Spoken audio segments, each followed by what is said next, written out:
YSRCP MLA Roja blood sugar levels 61కి పడిపోయాయన్నారు MLA Chevireddy Bhaskar Reddy.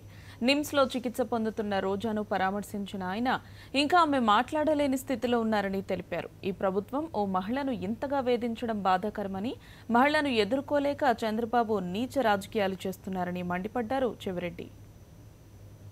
నిరసన చేయడంతో సమస్యలు పడిపోవడం జరిగింది. ఆమెని గవర్నమెంట్ నిమ్స్ హాస్పిటల్కి అడ్మిట్ చేయడం జరిగింది. డాక్టర్లు ఇచ్చారు రిపోర్ట్ కూడా 61 బ్లడ్ షుగర్ పడిపోయిందంట. 61కి పడిపోయిందని బ్లడ్ షుగరు కొంచెం అదృష్టం. ఆ బ్లడ్ షుగర్ ఇంకా ఎక్కువ పడిపోయి ఉంటే ఇంకా చాలా ఇబ్బంది వచ్చి ఉంటుంది. బీపీ కూడా హై బీపీకి వెళ్ళిపోయింది.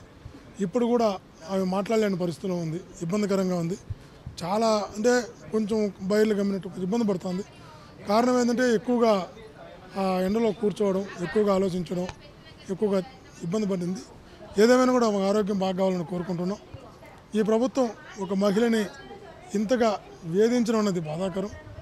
ఒక మహిళ జీవితంతో పురాణాల్లో కూడా ఆ రోజు సీత విషయంలో కావచ్చు, రామాయణంలో ద్రౌపది విషయం కావచ్చు, మహాభారతంలో మహిళని ఇబ్బంది పెట్టి ఇట్లా చేసిన వ్యక్తులు ఎప్పుడు కూడా చరిత్రలో సక్సెస్ అయినట్లేదు.